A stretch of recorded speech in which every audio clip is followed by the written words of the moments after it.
Welcome to Inside the 18, live from United Soccer Coaches Convention in Baltimore, Maryland, I guess it is. I guess Maryland is where we are right now. I'm Michael Magid. With me is Pro GK Academy's Omar Zeenni. What's up, man? Yeah, He's back. He couldn't get enough. No, we're back, and a little bit better circumstances than we had last year. Last year was incredibly loud. We were on the main floor. So this year we have our own podcast row, which is completely silent and separate from everything else. Yeah. So it's nice for us and editing purposes, I'm sure. Dude, this is going to be incredible. And joining us is New York Red Bulls' Jeremy Proud. Jeremy, thank you so much for doing this, dude.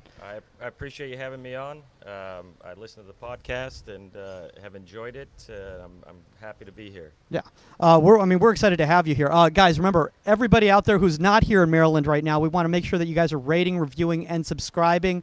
We're up to 130 reviews domestically, 135 worldwide. Omar, what is that in math? Times 2? Times 2, that's 265. Man, my gosh, look at that. That UC Davis education really paid off. I thought you said you have 130 reviews and then 135 worldwide. So that means there's only 5 foreign. No. That means 135 in the world as well, too. You could have just said 130 domestic and 5 foreign, but yeah. Well, no. So 130 reviews domestic, and then 135 worldwide, as in worldwide, 135 other ones from places like Dubai and Hong Kong. Wow. Yeah, we get places that we actually have had people reach out and they go, "Can Omar do sessions in Dubai for me?" I have family out there, so I think I could probably do that. Oh, let's make it happen. Let's talk about that. Let's talk about mentoring youth and developing youth. So I want to get into today's topic, and that's the Red Bull pipeline. Seamless transition there, Mike. Yeah. He's very good. I do what I can. It's almost like I've done 110 of these. Anyway, we're gonna go into the Red Bull pipeline and New York goalkeeping in general. Honestly, Jeremy, is there something in the water in New York? Because it seems like pro after pro after pro after pro comes out of that whole area, that tri-state area. Let's talk about the Red Bull style of play, because there's a Red Bull system around the world, apparently, that's been very successful. I mean, just watching Jesse Marsch's Salzburg's teams and the Leipzig teams and everything is just, I mean, obviously what happens with New York Red Bull here, there's a specific style of play, and it seems a very aggressive and physical style, and it seems it's very demanding, especially on the field players here. So how are the goalkeepers involved in that, and what do you look to identify for that style of play? And what is the style of play, first off? Well, I mean, yeah, the Red Bull playing philosophy is very high energy. They looking to win the ball back and go to goal as quickly as possible. You know, they're part of it is they want to be very attacking on the front foot. You know, all of those things that can we win the ball back and go to goal? So how that relates to the goalkeeper?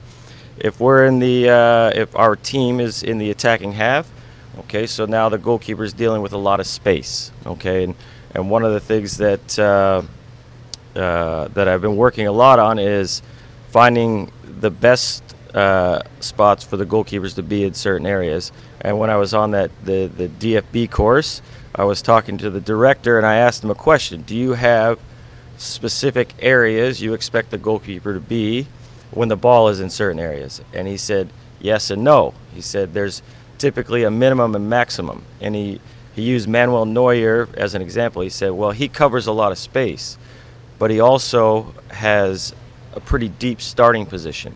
But because he sees it so well and he's so athletic, he doesn't have to stand out so far. Does that make sense? That's actually really interesting you say that, because when I think of Manuel Neuer, I think of playing outside of the 18. Yeah. So to think that he actually has a really deep starting position is actually very different, and that's something I didn't even recognize. Yeah, Omar, you were traveling quite a bit to play MLS Academy, weren't you? I was. I mean, if I would have lived closer, it would have been easy. But I was driving like 45 minutes a session, so I mean, it was good. I mean, I enjoyed it. I felt like we were there 3 times a week, and it's like I had a specific goalkeeper trainer every single day. Mm-hmm. So the thing is, my coaching style is always based off of the coaches that I've had, and sometimes for better or for worse. Like you probably heard this on the podcast before, but my goalkeeper coach at the academy level is very military based. So a lot of what we did is like, you guys, yeah, you know who we're talking about, right? You know exactly. Yes, I do. Yeah, he's like, yeah, you guys are gonna do it my way, and that's how we're gonna do it. And then every once in a while, he'd be like, let me put my arm around you. But by that point, I was just like, all right, dude, I'm afraid to even like get on your bad side. I remember one time I caught a cross in a game, and it was a good catch, but it wasn't how we trained it. Mm-hmm. And I was like, hey, Matt, like my bad. I should have caught at a higher point. He was like, no, you caught it. That's what I want to see. And I was like, oh crap, okay. Yeah. And then I had my goalkeeper coach in college who was he had some days where he was a little aggressive, but for the most part, he understood my personality. And he was just like, yeah, I understand, like, we can joke around off the field and, like, we get each other, but on the field, you're going to see a different me. And that's just going to be how it is. So I was used to the joking, and then when we got to the field, I'm like, it's business. So like you said, it is kind of like that nurturing and that relationship. And I think that's what differentiates different coaches. It's like that intention of effort. You know what I mean? It's like you can get through sessions and like, hey, how's your day, but not really care. But then it's the ability to say, hey, no, I really want to know. Like, tell me about your day. And then like they go, oh crap, like this actually, they value what I want to say.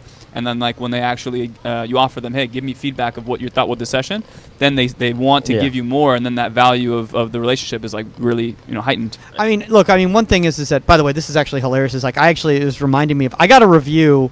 So one of the first reviews I got for my academy, for my LA Goalkeeping Academy, was Michael has an ability to bring the joy of humor to goalkeeping, which my son has never seen before. And I was like, is that a slap in the face? Is that a positive review? I'm not exactly sure how to take that or whatever, but I think there is something to be said that don't try to be somebody that you're not as a coach. Just always, for all the goalkeeper coaches out there listening, is bring yourself to the teaching, because if you're comfortable in your own skin, if you're comfortable, the kids are going to be comfortable with you because they know you're not putting on a facade. This is not, I'm trying to do the Jeremy Proud model of goalkeeping coaching, or the Omar Zeenni coach. I'm going to be me, and I'm going to do it my way. We're still going to be clear, concise, and direct, and convey information in a way you understand it. But like, just don't try to be something you're not. Like, it's okay if you're a silly, goofy person, as long as you're focused and the kids are getting something out of it, Yeah, it's good to try new things. Like, I think I've definitely watched, like, other coaches in their sessions,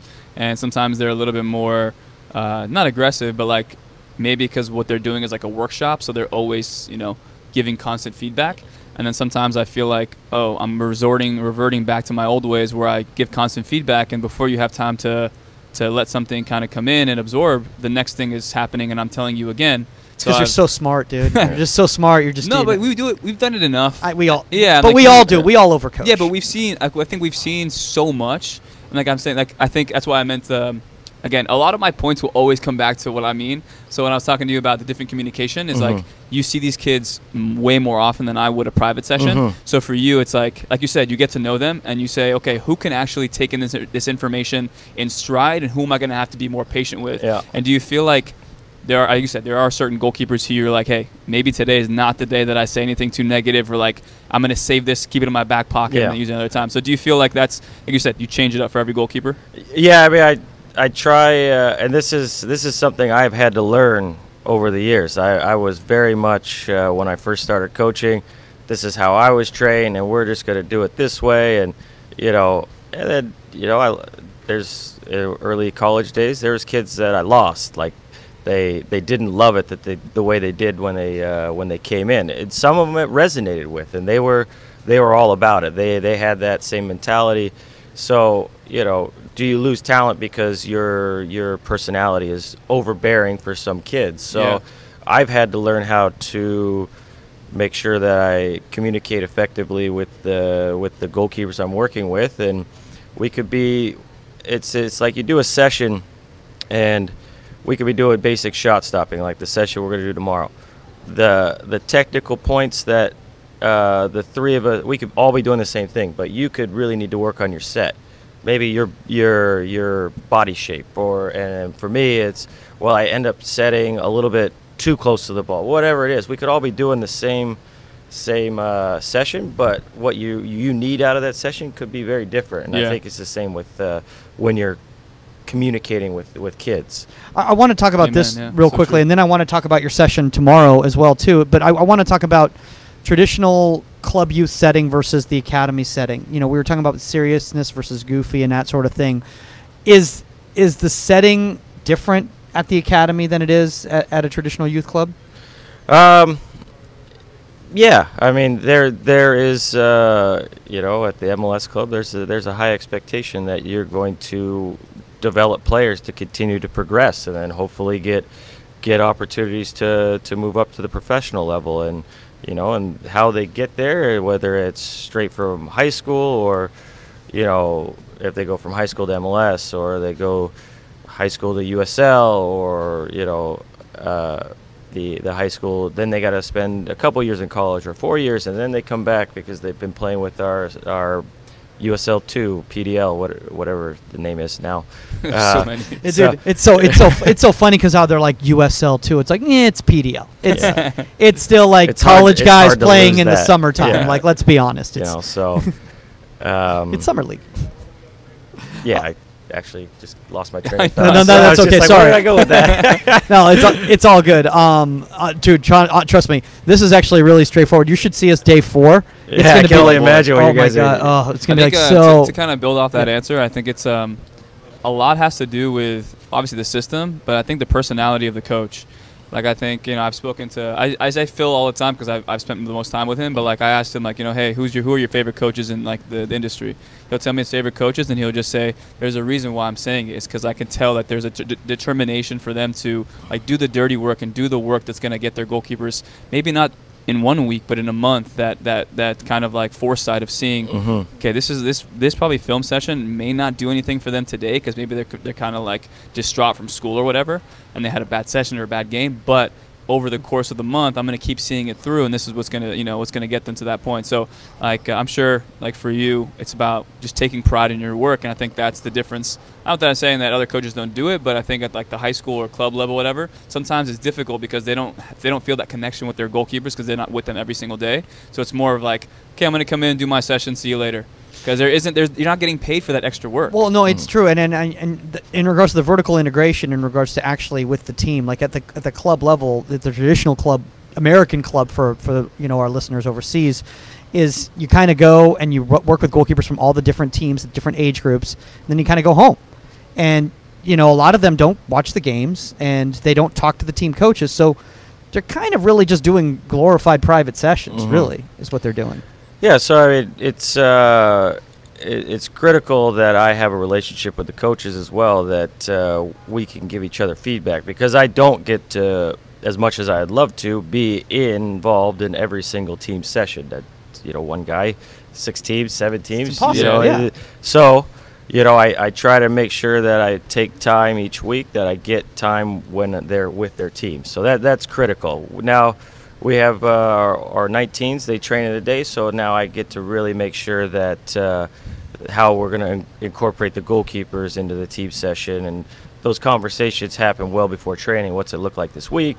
All those kinds of things that we hope that could further the goalkeepers' development, because ultimately we want to get them in there, in the team environment, in the game environment, making good decisions. It's for me, I always call it bridging the gap between the goalkeeper training and those game situations, and then how closely can we get that to what it might see in the game. So let's talk a little bit about the session you're going to run tomorrow. What you were talking about, it's going to be angle play, and what is it? A setting in angle play? Is that what it is? Yeah, so through the MLS and the DFB course that Jack, Danny, and I went to with the other MLS Academy goalkeeper coaches, since we were kind of in this area, they asked if we would be willing to do a session for the United Soccer Convention. So we're going to do a lecture portion, which has got just some insights into what it looks like in our environments. Danny's going to talk a little bit about the scouting. I'll talk about maybe what the training environment looks like, and then Jack is going to speak on what it's like, because he's now transitioning into Loudon, what it's like from the academy into the professional setting. So the field session will be on shot stopping. We wanted to keep it relatively basic because it's not like we were together collaborating on it, so we had to kind of put it together as a group from afar and then come together. So it's going to be a basic shot stopping session that we're going to work on a little bit of angle play and how you can build it up from my portion is the warm up and the basic technique. Danny's going to do a little bit of situational, and then Jack's going to take it and do a little game environment. I love the fact so it's going to be a full progressive session. Yeah. With the realistic game environment at the end, which I think a lot of goalkeeper coaches out there need to listen to that. Every time you come to United Soccer Coaches and you see those sessions, they do it in that progressive style, not because they want to look fancy and they want it to look cool. It's just because that's how you build up to the team dynamic as to the actual game. I see so many goalkeeper sessions that are run, or people see training sessions and they go, oh, that looks really great, but I don't understand how that's working for the game in any way whatsoever. And that's one of the cool things about Omar's training sessions is that they're still all game realistic, even when he's got all the bells and whistles going on with the cameras. I try. I think that's like the willingness to allow sessions to fail. I mean, you can tell the guys. Like I had a session a few days ago, and my man Armando and I got into a huge argument because he was like, "I'm not getting anything out of this." I thought there was a game that you guys got kicked off the field. I put on my disclaimer. I put on the end of my video that there was we lost the field because of a permit issue, but it's because Armando and I got into an argument. And I think I told my brother he was filming, and I told my brother, I was like, when goalkeepers and coaches, like your boss or whatever it is, you get into an argument with people, like you got to hear them out. So I understood. I said, yeah, like maybe we weren't finishing on you the way we should have, and that's how sometimes the session doesn't go as well. But maybe next time, instead of asking my goalkeepers to do a one-touch finish, maybe do a two-touch finish, where you still get that live activation of your mirroring and tracking the ball, but now we actually get a touch. And even another coaching point there, you take a touch, can you reconfigure your feet, or can you reset to see if maybe you can advance your position? So you can always work with them to find a way to make it game realistic, but at the same time too, where they get more quality than quantity. And like I said, I think that's the development and like the maturity of a coach. I think again, I would have never done that before because I want the session to look perfect. And again, my added element is that I film a lot, so my filming is like what's going to look good on camera. And then I got to the point where I was like, no, screw that. Like let's just keep it organic, and if it comes out well on camera, it comes out well. I think there's a tough thing, even removing the camera aspect to it for the goalkeeper coaches, and I think our egos kind of come into it sometimes, and we say, if the session is failing, then it's our fault. Yeah. If it's breaking down, it's because we're not doing a good job coaching, when in reality, it might just be we need to make some adjustments here, or we need to let them figure it out. Yeah. I think a lot of times we don't let kids figure out an activity on their own. Like we go, oh, it's not going to work. It's not going to work. We're gonna have to stop this. We're gonna have to do something else because they don't get it. They don't get it. I would say as a coach, I've become much more comfortable with taking risk in trying a new session, knowing that it might not come out like how I have this vision of this perfect session. I always plan to make it great, but sometimes they're just not going to come out the way you envision them. But for me, we're always telling the kids to challenge and stretch themselves. As a coach, should I not do the same in how I develop exercises, that I have an objective? How can I maybe tweak it that it's going to put a little stress here or whatnot? And sometimes they're not going to be perfect, and that's okay. And I video every training session, and a lot of times it's and the kids get to see it. I don't overwhelm them with the video. If it's there as a resource, if there's something glaring, we'll sit down and talk about it. It's the same with game video. We'll go through that. But a lot of it is feedback for me. One, where am I standing? So am I getting the best vantage point? Am I looking at the right thing at the right time? So it gives me feedback on how I can become a better coach. Am I seeing the right moment at the right time? And am I actually coaching the right moments? Dude, I love that. I never even thought about that before, but to use it as a tool, I mean, I feel like we need to put that little clip right there up for a bunch of goalkeeper coaches to hear that, because I think so many times when we're watching video, we're watching the players, and we're not thinking about from a coaching aspect. What did we bring up that coaching point? So we're saying basically, did you bring up that coaching point at the right time? Did we miss a moment there? Did I over instruct here? All those sorts of things. Yeah, there's that, and then like how much time in between exercise, just things that have helped me hopefully become better. And then obviously I'm obviously looking at the goalkeepers. Are they getting better in these certain areas?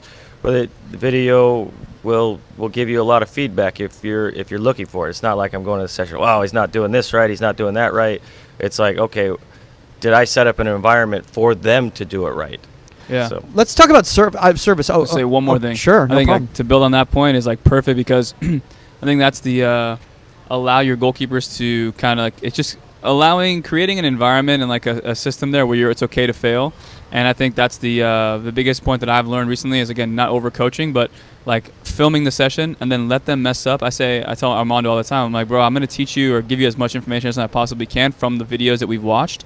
But when you come into this session, go try and take that one point and try and put it into the training. but I'm not going to overemphasize it, and I don't want you to let your instinct be influenced. Let your instinct take over. Take that 1 or 2 pieces of information that we watched from the last session, take it into the session, and then see if it works. If it doesn't work, then don't worry about it. But at least you're trying to instill like these different little things to see if that can give you that 1, 2, 3, 5% better to get you make that save. And I think that's where I love the filming too. Is that like there was a time too where I'm like, okay, I'm gonna watch myself and see how often I talk. And like you said, what coaching points are you making in those moments? And I watched it and I'm like, oh my God, okay, well when he does that, now I know what coaching point I need to make. And it's like not rehearsed, but now you have like something in your back pocket where you can say, maybe the next time they get that same shot, let's see what they do with it. And it's like that piece of information, you throw it at them and see how they process it. So that's the beauty of it, and I think that's the beauty of filming. I want to talk about service with both you guys right here, because both you guys obviously give very good service. You know, you wouldn't be coaching where you're at if you weren't giving good service. You wouldn't be getting paid to do YouTube videos if you weren't giving good service. So, you know. You changed that up quick. Well, I mean, what was you wouldn't be doing this. And Omar, let's see. I mean, I could have been like, and Omar, and you would be, and you wouldn't be training at Camp Shutout. No, but I want to talk about that because I think I know for myself, this is something I need to work on, is sometimes when I don't see the service, the right service from the kids, I freak out. So I want to ask you guys, because you guys pride yourselves on your service, what do you do in the situation when you don't feel the service is up to level? Do you guys step in and take the service? Do you guys change up the activity? Do you add a different variable? What do you do?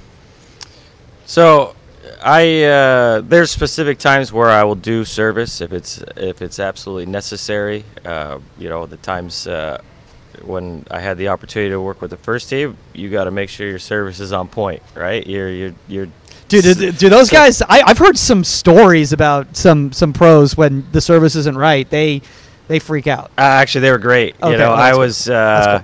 Maybe I wasn't saying the Red Bull guys, by the way. I was just saying in general. Maybe I put it on myself to make sure that I was like hitting my spots every single time. So from that I take a lot of pride in it. So maybe I put the pressure on myself. Who knows? Yeah. But for the kids, like the older guys, if they need a specific thing that I know that it might really be tough for them to deliver a type of ball, I might do that. For otherwise, and the guy from I18, he made a great point. Every service is an opportunity to get better with your distribution, just how you place the ball, how you put it, and letting the kids figure out ways to serve it, and driving through it. Whether this little ball is going to be, I'm setting up a dive, so I'm having the kid pass, like a firm pass. So treating that every time that they have the ball at their feet, here, you can get better with your feet. Hit this spot. So I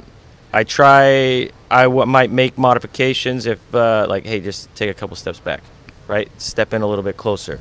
Little things like that. Don't use your weak foot anymore? Mike, is this still recording? Yeah. I absolutely say, okay, we're doing driven balls. Hit today, you're hitting them all with your weaker foot. And you know what? The ball's going to be all over the place. We're doing cutback training, okay? If I have all right-footed players, well, guess what? When they get on the left, they're going to be hitting with their left. It may not be as fast. It may not be as perfect, but it might pull out some other scenarios. Oh, a slower cutback, okay? One that's pulled further away from the goal. Little scenarios that, maybe I didn't even think of. Dude, that's a brilliant thing, and I don't even know if that's the direction you were going, but the slower cutback is what if that was a right-footed dominant player who had to cut back onto their left foot, and now dealing with that difference in timing is going to be completely different than if it was a left-footed dominant player. We're starting to run low on time here because I know just getting warmed up. Oh, you're just getting warmed up. But no, dude, we can have you back in another time, dude. Trust me. Can I add on to that? Yeah, dude. I think it's a really good point. I think it's like I watched this video. I forget who it was, but it was like one of the coaches, and they were saying that. Like when the goalkeepers are complaining about the service, especially at a young age, it's like, no, in the game it's not going to be always perfect. It's going to be sloppy. It's going to be a bad distribution. Of course, you're not going to put somebody on volleys if they're not very good at volleys and it's the first activation of the day, because you want at least some continuity and some momentum and rhythm growing with the hands. But who's not good on volleys at the very beginning? I think if you have like a kid that say, hey, like I want you to serve or something like that, like it can kind of screw up the session. Oh, okay. I thought you meant a coach. Oh, no. That's like the basic. I was really concerned. I was like, dude, what goalkeeper coach do you know? You can't hit a volley. But no, yeah, I think that's the so what I'm trying to say is that, yeah, at a young age too, players need to understand that if a shot is like one step over to you, like you said, making the best out of a situation. If it's like slightly to your, not to your hand, slightly to the right, move your feet behind the ball. You know what I mean? It's Absolutely. like even a bad service is a good service. And I think that's the thing as a coach as well. When you have your goalkeeper serve, it's setting a realistic expectation. It's like, look, I know, like you said, preface it by saying, I know this is not going to be good, but at the end of the day, you're going to have to step into a professional environment, and you're going to have to serve these balls at some point. So good start now, mess up now. Would you rather mess up now, or would you rather mess up and get embarrassed as a 25-year-old, 26-year-old goalkeeper who can't hit a volley, who can't hit a left-footed service, who can't hit a right-footed service on target, right timing? It's a skill. I'm glad you're staring right at me while you're doing that. I actually wouldn't tell them prior to that I don't expect this to be good. The expectation is going to be good, and then reinforce when they do it well. And if they don't, just, hey, next one, Yeah. okay? And then refocus the behavior to, okay, hey, just next time, just drive through with your laces. Whatever the situation dictates. But I think setting the expectation that they are going to do it well, I think is something that I think is important, you know, whether it's distribution or service or goalkeeping. And I always will tell them, I say, if you want good service, give good service. And I reinforce that, and I think it tunes them into it, and then, you know, it continues to get better, and then you see it translate to the game where they feel more comfortable with hitting a certain type of ball. Yeah. So, Jeremy, I have a question for you real quickly. And, you know, I mean, obviously it's a little bit of a loaded question because, you know, you coached at the collegiate level as well, too.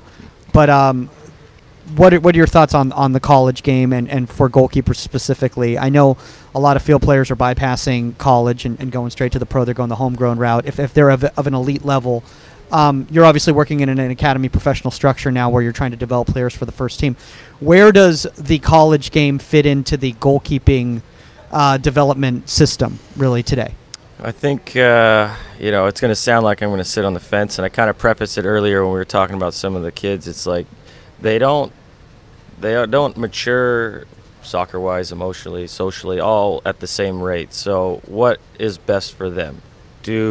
Are they so good that they're going to go in and play? Because ultimately, when we're talking about professional goalkeepers, they got to gain experience, whether it's the USL, MLS, that they need to play. You know, there's, you know, before the USL really took off and all of that, there was a lot of good goalkeepers that didn't play, and then when maybe the number one moved on or retired, okay, we're going to give this guy the opportunity.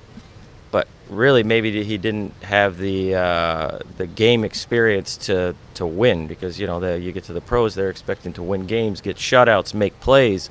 You know, so for these kids, it's not one size fits all. That this kid may go directly to the MLS. This kid may go into the USL.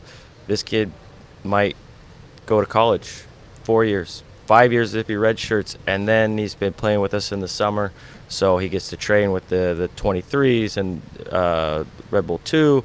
You know, so it's. So you guys have a decent amount of college guys training with you guys then in the summertime. Yeah, I mean a lot of guys that have come through the academy and other guys that are sprinkled in. You know, so it's a great opportunity for the kids to kind of reconnect with the club and, you know, get that summer involvement with Red Bull. So yeah, from that side of it, I think it's great. But back to your original point, I don't think that you know, if you have a goalkeeper that's going to come in and get games and play, then absolutely, if that's the right thing for him, his family, then great, go for it. If it's not, then you got to find how can we still, you know, develop this kid, because we see him as a prospect.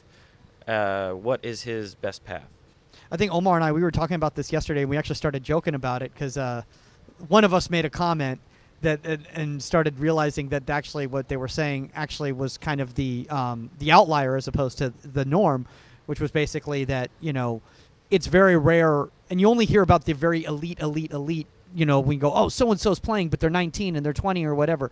But these are the outliers. Like in reality, the majority, majority of professional goalkeepers, you know, are on the older ages that are getting consistent minutes. So you need to keep developing. You need to get playing games, whether that's at the lower levels in USL 1, USL 2, and in college. Yeah, well, like those guys, I mean, I love using basketball as a point of reference. I mean, you get guys like LeBron James who is just a physical specimen, and he didn't have to go to college. Kobe Bryant. These guys can just step in. Their skill level is at such a advanced rate. They can seamlessly transition into the pro game. Obviously, they got to refine certain things and take care of certain stuff. But once they step into that environment, it's easy for them. And then you have guys like Steph Curry, Draymond Green, guys who went to college for 4 years, and they're having amazing careers because they needed that time to develop their game, develop their bodies, develop their mind, being able to work on, like Draymond Green was a chubby guy in college, so he needed to work on his diet. Draymond Green was a chubby guy in college? You didn't know that? I didn't know that. He was hefty, yeah. It's because his last year's, like, he was pretty built. Yeah, well, he Okay. was like heavy, like fat heavy, fat strong, whatever. Okay. But I think that's the importance, like you said, it's kind of being able to understand, have that awareness, and if the player doesn't have the awareness, whether the parents or the coach have the awareness to give them that kind of understanding of, look, your body may not be where it needs to be. I would suggest going to college, experience that for a year or two, see how that goes, put yourself in a good situation where you can probably get minutes and then get that experience. And then if you feel like at that point you want to step out or you want to continue, you can have the ability to do both. I think that's what a lot of kids were doing. We met what's his name from Oklahoma City? Oh, Harrison Buma. Harrison Buma. It's like he was able to do the first team stuff, and then with he OKC was, Energy, OKC, yeah, and then he decided, hey, I might go to college instead, and I need to have more development. So it's being able to look to your coaches and look to your higher ups and say, hey, what do you think? And then it's our job to say, hey, look, you're good, but I don't think you're good enough yet to the pros. You can do this or this, but I would suggest maybe doing the one that's going to get you more playing time. I just started doing the thing you do, at your sessions when you see your other sessions just shown up, where I'm like, oh, all right, well, all right, we're gonna finish. We got to finish up right here because I just see so and so's about to start warming up over there. But he's good. He's texting right now. He's totally fine in his element over there. All right, we are gonna start wrapping up right now. Jeremy, dude, first off, I mean, anytime you want to come on, man, we're always happy to have you anytime you want. If anyone out there wants to know more about Red Bull, the academy system, have any questions for you, I know you're now not against any NCAA restrictions, which is fun. So you don't have to worry about am I allowed to text at this moment and that sort of thing. So where's the best place for people to reach out to you? They can reach out to me directly. It's jeremy.proud@newyorkredbulls.com. Dude, you're just about to get 400. That's okay. That's okay. It may take me some time to get back to you, but I will reply. Dude, that's awesome. I do have Twitter, but I actually only